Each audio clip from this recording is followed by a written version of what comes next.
everyone. Welcome to another Crowdlinker Fireside Chat. I'm Aram Melkoumov, the host. Thanks so much for tuning in.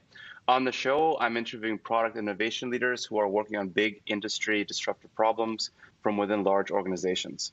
My guests have been in the trenches and have lots of practical advice to share about building quality digital products, staying agile, and fostering an innovation culture within enterprise.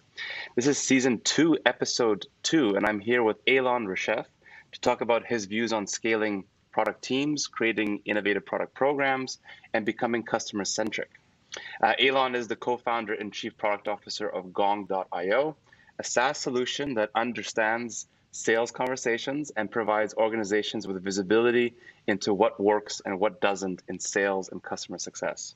Before Gong, he was one of the founders of Webcollage, a venture-backed SaaS in the e-commerce infrastructure.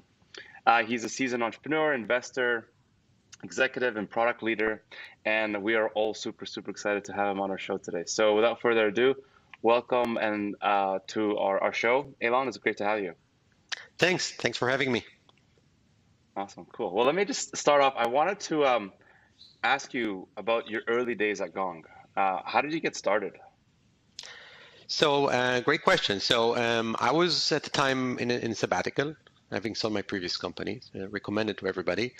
And I met Amit, who is now the CEO and my partner in Gong, and he just left. He was running a company called Sisense, a BI platform. And in that company, he had this issue where sometimes sales didn't work out well and they couldn't figure out why.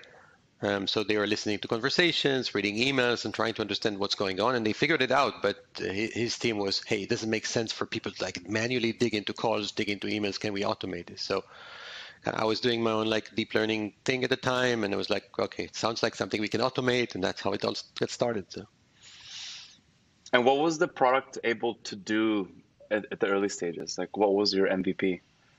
It was very small, but still impactful, I guess. So it was able to record calls, transcribe them, and give other people access to the call and share them and comment, a little bit maybe commenting on them. So it gave a basic collaboration layer on top of video conferences. WebEx initially. The first version only did WebEx. That was before Zoom became such a big company. That goes back in time. Lots of things changed. Fast forward to today, you know, from what I know, from what you told me, Gong is now 2 times revenue year over year. You know, you're going through lots of hiring. You're having a hard time keeping up with all the growth. What is the toughest part about growing so fast on the product side of things? I think in general, growing is hard. The toughest part is making sure that the company operates at a certain number of people. It operates high energy, certain culture. And as you sort of hire more people, how do you make sure that, first of all, they just know what the company does, what they should be doing, how do you onboard them, but also how do you make sure that you keep the energy, you keep the independence, you keep the hunger, you keep so that they one mentality and across a company that's already a few hundred people. Not easy. Was there anything that's really kind of surprised you or stuck out during this whole crazy growth you've been going through?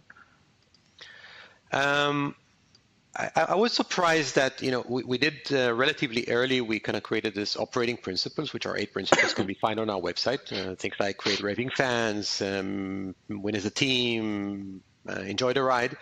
And it actually was pleasantly surprised that as people came in, these key directions or key themes, we kind of managed to keep them consistent across a large number of people. So I think we still operate as a cohesive unit that still has fun and still thinks about customers is the number one thing. And you shared with me previously your goal of going from, I think, 24 product people in your team to a team of 39. Can you please kind of walk us through that process of how you're planning to almost double your team size by the end of the year? Yeah, so I think challenge number one is obviously hiring, and we can talk a little bit about like what does it mean to be a product person at Gong, but it's essentially finding the right people. We go through a pretty elaborate kind of interview process, finding the right people. I think we're already at the scale where we have group product managers who can onboard the PMs and then sort of also the product designers, UX people. So it's mostly about making sure that as a new PM comes in, a new product designer comes in, we kind of manage this consistently with engineering, so we can create pods of having, you know, PM and a designer and enough engineers, so they can kind of take a new business opportunity, a new product area, and move forward with it. while making sure that you don't just like throw the new people at it. So you got to like mix it. So that you have at least maybe a veteran PM with a new product designer and a bunch of like more veteran engineers, or in however way, so it doesn't become like this completely different company developing something new. And where are you currently sourcing some of these high quality candidates from? We had traditionally like two ways to bring people. One is like other SaaS companies, people who've been successful at other SaaS companies, and either the companies have sort of become stagnant at some stage or just haven't been growing, and then sort of like here's an opportunity for a fast-growing, kind of exciting company. Sometimes it's entrepreneurs. I think like 4 people in my team who've been CEOs before. So it's like entrepreneurs, they kind of maybe want to build something, but not necessarily worry about funding and kind of all of the messy stuff, making sure there's coffee in the coffee machine, but actually get stuff built. Right. Not having to worry about being the jack of all trades, the janitor, coffee supplier. Exactly. I get it. What do you think is like the main motivation of having, new people join Gong right now? Actually, for the product team, I think it's quite easy because most recently there's a review site called G2, and Gong was literally named the #1 best software product like worldwide. So I think if I were a product person, I'd be like, yeah, well, first of all, I give this a shot, right? It's better to be in a #1 than a #2 and a #3. The way we work is our DNA is very innovative. So somebody who joins in, we had a PM join us like 3 months ago, and now she's leading a whole new direction in the product. It's all about assisted selling. How do you help people prioritize their next task for the day? So it's an opportunity to really build something that's really new, without worrying about, and when we talked about CEOs, without worrying about like being the janitor, but also without worrying about like reaching customers, because we have the customers. It's about, we still have to get design partners and get the right product out, but without worrying about all the headache that maybe a smaller company would have about just like getting even the basic product market fit. Just talking a bit more about the talent side, hiring's tough. It's always a challenge. There are still companies like that aren't in Gong's position where you have a lot of attention, a lot of awareness around you, that just can't sometimes find or hire the right type of people. What do you recommend for product leaders to do in those situations? First of all, the one thing I would not recommend is settle for C players, ideally not even like B players, because that's like a very, very short-sighted view. So I think investing more in building a good recruiting pipeline, which is not easy, but it's like a talent of its own. Like, how do you kind of make sure you are able to bring the right people? Worst case, maybe get one of the other people to sort of like at least kind of fill in for maybe an engineer can be a product manager for 3 months or 6 months, but eventually you got to have professionals doing the jobs. That's a certain point. Okay. In your very kind of short period of time, in my opinion, in terms of the success that you've had, you've become very internationally recognized. You're the #1 sales product tool, I think, in the market. What is your team doing better or differently than your competitors, and what gives you guys the edge? Yeah, I think if I sort of have to we have an operating principle at Gong in general that's called raving fans, which is how do you make impact. So I think from a product perspective, it's how do you internalize and how do you translate it into product work. So for us, every feature that we develop, we develop it hand in hand with the customer. The thought process is how do I make a lot of impact? So we kind of thinking long term. It's not about how do I answer the customer specific request that they made 2 days ago, but it's like, what do I build that's going to change their lives permanently? And then working with them to do it. So there's very few things that we do. It's like, hey, we thought it's going to be a great idea. And also we do a very healthy mix of, yes, we're going to solve some tactical problems that customers have, but in many cases, it's going to be like, okay, so this is your problem. Let us kind of think about what is the right solution versus the short-term kind of tactical solution. Once you bring it out to market, suddenly it makes like a big impact versus like tiny impact here or tiny impact in a different area. And so, can you tell me a bit more about these raving fans? I really want to know about that more. It's all about when you bring out a product to market. It could be a new module, a new feature. What you want to have is people excited, and excited not because it looks pretty, it's because it kind of changes something that they do in their day-to-day life. It solves a problem they didn't think it was easily solvable before. So if this is your North Star, you're going to be like, you can talk with the customer and you're going to be like, okay, so where can I really provide help? And then you go back and kind of build the stuff that is making an impact. So one way we measure it is for NPS, right? NPS is for us, it's typically over 70, right? So it's good. The other way, by the way, nice metrics is for a new product that we launched, we asked the question, it's been popularized maybe a couple of years ago. How bad would you feel if we took this thing away? So we look at like percentage of people who are going to say very dissatisfied versus somewhat dissatisfied, or kind of. And so I think for us, I think 80% of people are going to say very dissatisfied or very disappointed. So there's a way to measure it, but it's not about the measuring, right? Because you can always fool the metric. It's all about really creating this kind of deep impact. And how much of your product roadmap is coming from conversations you have with your clients? And I'm sure you get feedback coming in from all stages of your organization, but how much is it coming in from the users directly, and how much is it self-driven, like, I don't know, skunk works initiatives or experimental things that you're trying to see? Because going back to something Steve Jobs I think said, there's a quote, let me try to see if I get this right, is people don't know necessarily what they want at times, and it's your job as a company to sometimes be that innovator and come up with something new. I'd love to know if any of that kind of exists in Gong, and like how you do it. Yeah, a lot of it. We are in our mentality is always develop something that's brand new. So not the current hill, but what's the next mountain. So initially we start with conversation intelligence, understanding conversation, and then we kind of morphed into revenue intelligence, which is understand the whole revenue kind of impact on the whole revenue stack. And in between we had coaching, complete coaching, and then things of that sort. So we try, I think realistically what happens is we spend about half of our efforts or our time in doing sort of the expected stuff, which is keeping the lights on and tactical changes, features. Ideally, we'd spend like a quarter of our time building net new stuff, which is stuff that people ask about, but it's not like fixing. It's like really new capabilities. And the remaining quarter is something that customers may not have asked about. Somebody's asked about it, right? So we didn't like just build it. So we understood the customer enough to understand what the pain point might be. We recruited a few design partners and we told them, what if we would build this?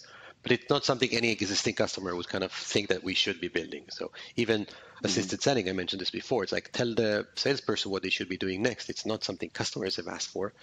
But we're like, hey, we're seeing the email. We know that you should be replying. You're not replying. 15% of the people aren't replying within a week. Why wouldn't we just like tell the person, just, reply, please? It requires AI to understand this requires reply, but it's like, it's basic, right? I mean, it's basic if you got the data and you got the AI and you got like the understanding of the domain. So we put a squad that's kind of attacking this area.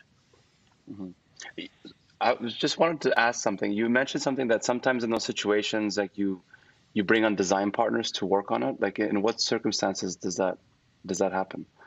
Oh, all the time. So the way we work is we have a pod of PM and designer and engineers, and immediately the first thing they're going to do is find customer people at the customer that are going to be like, yeah, we want to help you. There's nothing in it for them personally, but it's a fun process, right? We're not going to like waste their time. So maybe they need to spend like half an hour every couple of weeks. And then like, this is what we're going to building. What do you think? And then maybe here's like a sketch. This is what we're building. What do you think about this? Or, oh, by the way, here's a Figma thing. It's like, actually, it's got some visual. What do you think about this? Eventually, they're going to become alpha customers and beta customers and walk through the process. So it helps not just with the UX, but also like what's important for you. What is this like solving an issue for you? And many cases we're just like we our initial hypothesis is wrong, but they're going to teach us where we found where it was wrong. Awesome. As a CPO, I mean, it's a big role, lots of things happening as a CPO. I'm sure there's things that you want to obsess over or perfect over, or some things that you don't care about, to be done perfectly. Like, how do you bridge that gap in terms of like rationale around what to focus on, when, what time, priorities? Because in your role as a CPO, you're really growing at the seams, and like there's lots of different initiatives going. How do you keep everything focused or on track, as a leader? Yeah, I think as a leader in any domain, I think at some stage, if you want to be a leader, you have to understand that you're not in control of what's happening, right? If you try to control what's happening, people are not going to do their job. You're going to do their job. So I think this is like 101. This is like leadership, management, whatever you want to call it, 101. So I think you got to live with the fact that whatever goes out eventually as a product leader is not what you'd be developing if you were the product manager on the ground kind of doing this. I think this is like, I got some gray hair. This is something you kind of get over time. It doesn't mean you don't need to be involved. So where I get involved is things that are maybe could be in one of several buckets. It could be they're so strategic that I want to make sure we iterate fast enough or we don't make wrong iterations. We're going to fix it over time, but it's going to take a while. It could be just like newer people, not necessarily yet familiar with our personas or key problems. So this is like where I can probably help. Or it could be areas with a lot of ambiguity, where I think just like another person who's kind of seeing the whole picture can help dissolve some of the ambiguity. So one of the three areas usually. Is there anything I'm sure you're in contact with other CPOs in the market and you talk, you like share advice or whatnot. Is there something that you specifically obsess over that you care about more than others? I probably care more about customer intimacy. So recently I personally, this is like, I don't normally this is me, but like one of the few things I've done, like personally, every new PM, when they join Gong, they have to speak with 10 customers before they get to work. So this is like, you got to talk to them. I don't care how you get to them. Just like, just walk down the street and find them. So like, otherwise you're going to be like, this is my opinion. I don't really care what your opinion is. Like, I don't care what my opinion is. I just care what these guys' opinion is. So I think it's like, it's not like you just got to do it. Okay, it's interesting. I mean, being customer centric and having an access or always communication channel with them is huge, right? You mentioned something which I want to touch upon, which I thought was really interesting, was don't be obsessed with your competition. What does that mean to you? Or what do you mean by that? By the way, Amazon did the same thing. I kind of read this somewhere unrelated to kind of our thought process for a while. I think, first of all, not everybody can afford this, right? There might be an industry that's like hyper competitive and you get to like all the time like worry about features, and maybe it's selling to IT and they got RFPs and RFIs, you got to check them out and so on. I think in most industries, especially SaaS nowadays, the buyer is the business buyer. They don't necessarily care about micro features.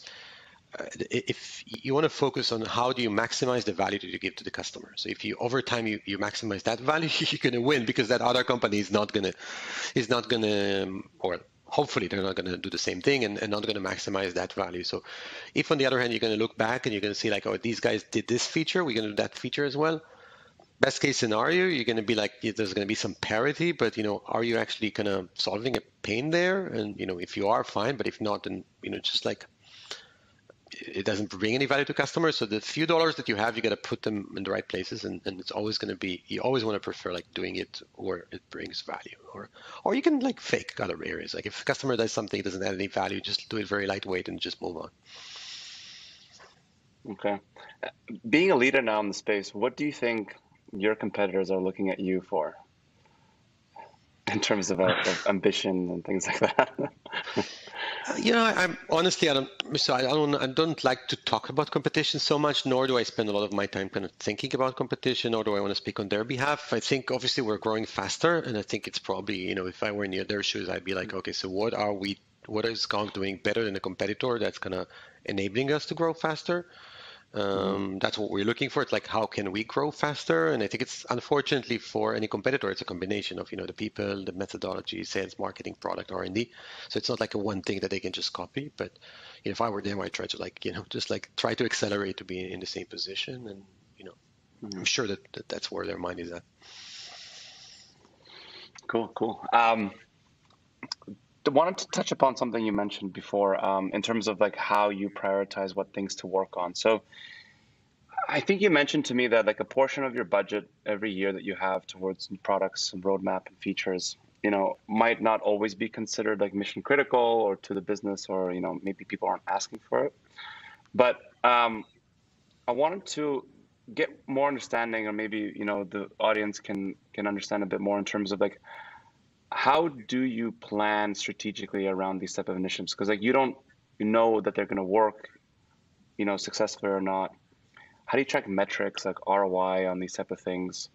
In our conversations that we've had with other product leaders, like ROI and product development is like something that nobody's figured out. It's like a rabbit hole that nobody really knows how to address and things like that. But I think it's always an interesting conversation to have because like every organization thinks differently about it. So, I mean, from your perspective, like how do you measure success on product development or like new initiatives? So the initiative is always tricky, right? Because you're going to get the outcomes are going to be very late, right? If we start a new product now, we're going to see the results in the real results in probably 3 years, right? Maybe 2 years. Even if we launch it today, it's going to be the results in a couple of years. So it's almost impossible. I think what we try to do, and I think what we want to do is well, I think first of all, there's a little bit of analysis that I don't think requires like data in the sense of like how big is the market? Is it going to be impactful? So like if I create somebody to kind of lawyers in North Carolina, it just aren't so many of them, right? So this is something you can do like off an Excel spreadsheet. But I think if you tackle a big problem, and I think that's like something you can do just based on business skills. I think that the key is how do you iterate fast enough? How do you kind of find the smallest thing that you can actually put in the hands of customers? Some people call it like MVP. I don't like the term MVP, but it's more like, just build some proxies around, does it solve something for you? Sometimes it's not easy. I mean, maybe it could take us a year to put something, but at least maybe show it to people on the way. Maybe there's some smaller thing that you can put on the way. And sometimes it's a leap of faith that you have to sort of like, show it to people. And if you had it built, would you kind of pay for it? And again and again and again, and eventually you kind of see if they didn't lie to you too much. And so, do you frequently go and present some concept to your target, like users or your paying customers, and say, "Hey, would you pay for this?" My preference is usually to do the more like some people call it generative research, but whatever. It's just like the asking what the pain is, what do they do? So if I went to multiple salespeople and they're gonna be like, "Wow, you have no idea. I'm like spending hours and hours and hours doing X, right?" I don't know, writing meeting notes, whatever the thing might be, right? Okay, so at least I kind of know that this is a pain. Or each time I need to do this, I got to do that, and then I do this, and then I miss this. And so I think if you find enough commonality about those things, I think you get confidence that the pain exists. Now, if the pain exists, I think as product people, you can kind of know if the solution can kind of help the pain. So if it's like, drive the car for me, yeah, I don't know because I don't know anything about autonomous driving. But in software, you typically have a good sense of, how well can you solve the problem. So it's more about understanding the problem than it is about, do you like the specific solution that we've created. Okay. And just to add on that, say you get a list of problems that come in. How do you ideate and prioritize which ones of them to work on first and to execute on? This is very, very hard. There's always a coin toss. I mean, this is like one method. But if you try to be more rigorous than that, I'm not joking. I'm not completely joking because sometimes it's a little bit arbitrary. Especially for us, it's a relatively greenfield market, so it's always feels like a kid in a toy store. It's like, do I want this? Do I want that? The decision is always going to be based on, how far are we from that? Do we have to is it like is it the same buyer? Is it the same customer? First of all, is it the same buyer? Is it going to be easy for them to add it on? Does it provide a lot of value? How hard it is for us to sort of extend to that capability? If we had to build a hospital tomorrow, it's going to be hard, right? We have no knowledge around this. So I think all of those combinations together with, of course, what's the market opportunity and how well is the solution going to solve the market, you throw them into a sort of a pot and you kind of stir and hopefully you come up with something that makes sense.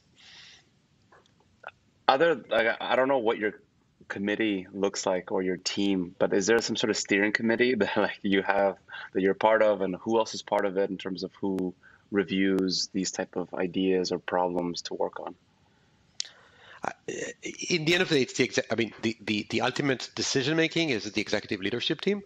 CEO, myself, the rest of my peers in the C-level. But I think the process before that is there's a lot of ideation, pre-ideation. It's this is an idea one. Let's kind of uncover this a little bit. So by the time it gets to a quote unquote decision, there's some clarity around, does it make sense? Does it not make sense? We don't write business cases.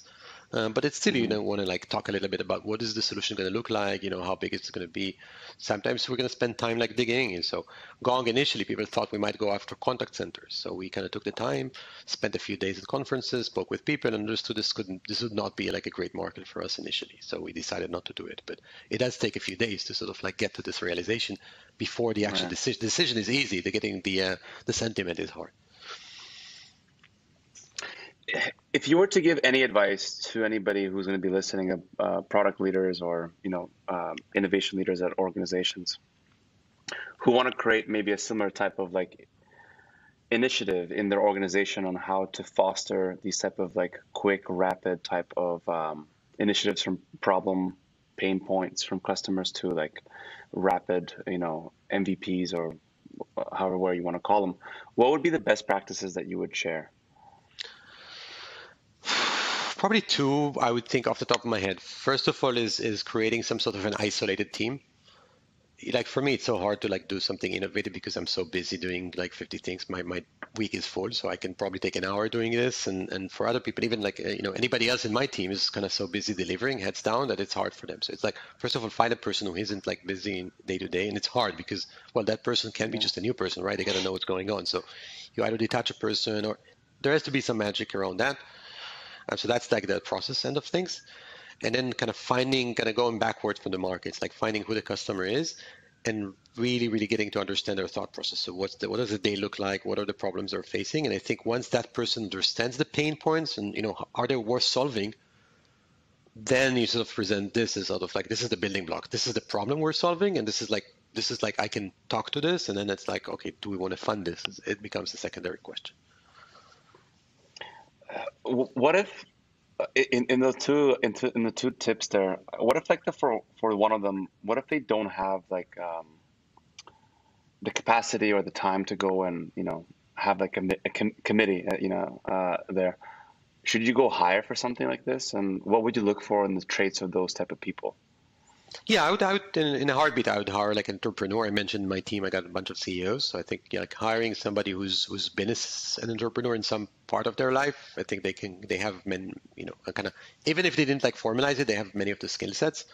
So I would hire that person, maybe get them to kind of do some internal work so they know the system, they know the product, they have some context. It's not like, find a new solution anywhere. And then, kind of send them off to kind of find new problems. Absolutely. They might be in the organization, by the way. So the ideas might be in the organization. Somebody just needs to collect them, organize them, and then validate them. And so let's assume that you have a team member, who's part of this committee, and say they're like a product manager. Oftentimes we've heard from certain organizations that we spoke to that their PMs feel quite restricted, out of the loop, don't have the authority, to do certain things. At Gong, I mean, you obviously have a proven successful formula for this, but how do you empower your product managers to really take charge and make the decisions, whether autonomously, independently? Like how do you give them that freedom or that charge to be successful? Our approach has always been, not always been, but like after a while, it became structurally in the sense that since, I mentioned kind of the parts of like a PM and a designer and an engineering team, we don't charge them with features. We charge them with like, this is an area. So, you guys solve the, pipeline inspection problem. Somebody wants to understand which deals are going to close. You guys solve this problem. And now they're autonomous by definition because they decide how to do it. There's still some back and forth. I call it the M or the W. So like, this is how we're going to solve it. Hey, by the way, here's some feedback because there's more context, bring it up. Maybe there's some quote unquote internal funding. It's not a formal funding process, but there's some, we as executives want to at least feel like we're being heard, right? So it's like we kind of pay our tribute to this process. But in the end of the day, they own the execution and the thought process. And I love it most when I had those things. I'm like, yeah. So like we have this meeting and the PM is like, blah blah blah blah, and my statement is, I think it's that thing. And the PM is like, no. I spoke with 10 customers and they think that thing. And I'm like, yes, now I can kind of go safely and find some other. I can go elsewhere. I don't need to be there. I don't need any value. So once you get to this point where the PM can be like, yeah, I know what the customer is thinking. Mind you, Mr. Executive, go away. This is the best part of the engagement. You mentioned you don't do business cases, but what do you really like look for when the PMs come to you with an idea, and you as like the leadership team want to make a decision pretty quickly? You mentioned one thing is like, okay, you spoke to the customer, check. What are the other things that you might look for? Is it like, give me like a rough work back schedule or work effort required? Like, what are some of the things that you would need in order to just say, okay, this is quantifiable enough for us to move forward with? Yeah, we at Gong we tend to be pretty strong on like product strategy in the sense that like we think we know where we want to be in 5 years. Maybe it's going to change, but at any point in time, we feel like we know where we're heading. So I think the first question is, is it part of our strategy? So if we are going to develop something that is not off our strategy, then it's like, yeah, maybe it's a great thing. I mean, maybe a new gambling site is great, but it's just not us. So I think that, and if it's in our strategy, it's already, yes, it's in our roadmap. We want to do it. And now we're talking priorities. So yes, it becomes again, how big of a problem is it? Can we provide a good solution? Sometimes people skip the fact of like, yeah, it's a great problem, but the solution is not going to solve it. There's still going to be a lot of like, what is it? Manual labor, inaccuracies, process, something that customers are going to need to do. So if there's a big problem and the solution can do it, yes, there's going to be, how big is it going to be to build? We don't formalize this process though at this stage. Maybe, I don't think we will, but maybe we will one day. Okay. And in your pods, what does the pods consist of? Like, what kind of unit or structure is in the team? Product manager, product designer, engineers, which could be anywhere from maybe 2 if they're just starting to up to maybe 10 if they couldn't hire a new manager, or we couldn't like split the pod. So usually somewhere between a 4 and a 7, I would say that's a typical number. Maybe 5 and an 8 or 4 and an 8. And do those pods report to like a product director or like a delivery lead? Engineers report to engineering manager, product reports to a group product manager, and product design report to a sort of a product design manager. So it's separate, but they kind of work they sit in the same room and they kind of work very closely together. Okay. When you look at other companies, is there anything structurally that you made different than is your own process or organizationally? No, I think I blatantly copied this from other companies. So once this idea kind of came up, and like I can't remember who told me about it, I kind of double checked it with other SaaS leaders, and they also told me this is like roughly what they're doing. There's always like nuances. So what do you do with a mobile app? Is this like is like split or not split? What do you do with security and some other like cross-functional things? But these are like to me like more like tactical execution things. But I think it's I've kind of I've seen it work in other places, so I'm like, I don't need to sort of doubt it again. And maybe there's nuances that we do, but overall the structure is the same. Okay. I mean, on that note, I mean, is there any way you could share maybe some specific products or features or learnings that came out from some of your pods, recently, or that was like, wow, that was like a huge win. We did that well, and here's what we did really well around it. If it's public, I'd love to know. If it's not, feel free not to share, obviously. But I mean, I'd love to know if there's anything that recently that was like a winning, successful product launch that came out from like maybe an outfield initiative that was super successful and that you were really proud of the team about. Yeah, I think the team did a phenomenal work on a product that we call deal intelligence, or we're going to call it deal execution soon, which is how do you inspect a pipeline and deal, and how do you get insights and guidance around managing deals. It's been a long route. So essentially it even started with an acqui-hire of a company that kind of started there, and their CEO became a PM and etc. I think what's probably worth noting there, it took us a long while. It took us 2 years to develop it in, kind of clock time. Probably interesting. I'm a big fan of this idea that I mentioned, is like when we had this question that pop up in people's like page, which is how disappointed you're going to be if we took it out. That was actually more telling than we had thought. So first of all, we got good numbers, which was good, and then we can kind of slice the numbers, say, hey, by the way, managers this way, individual contributors this thing that way. And the last thing is we left an open area for comments. And turns out if you ask somebody, how would you feel if we took something away, that's like cognitively hard. It's like, I'm using this every day. So we get like all caps, never take this away. We're going to throw Gong away if you ever took it out. Or, oh, don't take it out. It's like, this is the best thing we ever launched. And like all caps, exclamation marks. It's something completely psychological that works there. I think other than just giving people a great feeling about what they've launched, it actually tells you a lot about how people think because they respond. So we found out this particular way of phrasing the question is until like people start abusing it like everything else. I think it gives people give you honest answers versus I had big customers reach out to me. It's like, oh, you really think of taking it out? I want to chat with the product manager and explain why you should keep it in. So it was like a fun conversation. And so in those moments, what do you learn from those conversations? You try to digest or ingest whatever things of how they're using the product. Maybe there's like something that needs to be, optimized or maybe added upon to maybe enhance it for him or her or whoever else? Yeah, I think there's two ways to kind of optimize a product, right? You kind of see what works and you sort of try to double down on that. So if somebody says, never check it out, I'm using it every day, you want to have this conversation. It's like, what are you doing every day? Sometimes you see like personas that you never thought about. You're like, okay, so you're using it. It wasn't even built for you. Why are you using it? And then you learn like, here's a new use case. And if people say, I'm going to be mildly disappointed, it's like, actually we designed this for you. Why are you only mildly disappointed? So maybe there's another tool that they're using, which is fine as well, but it gives you the learning of like, so what do I need to do next to sort of move you to this solution? Mm-hmm. Maybe I can't. Maybe there's another solution that's good for you, and that's fine as well, but these are all great learnings. Okay, just a couple more questions. Eilon, some fantastic insights here.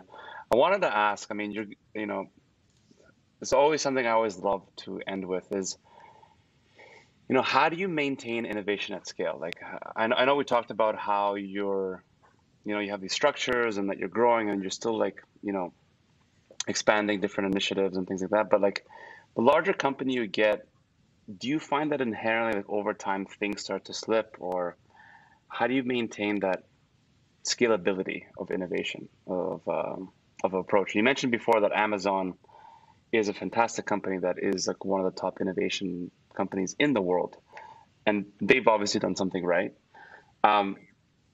What are you going to do at Gong in order to make sure that innovation stays the same or grows, when you double again next year and double again the year after that?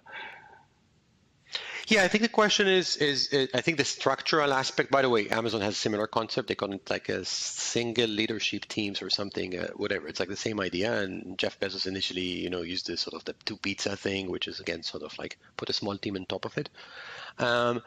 So structurally, it gives the facilities. I think we as executives need to make sure that we kind of look at the big picture, and we sort of doing this, whether it's 25% or 19%. This is not the important piece, but there is enough going on into sort of those really innovative things.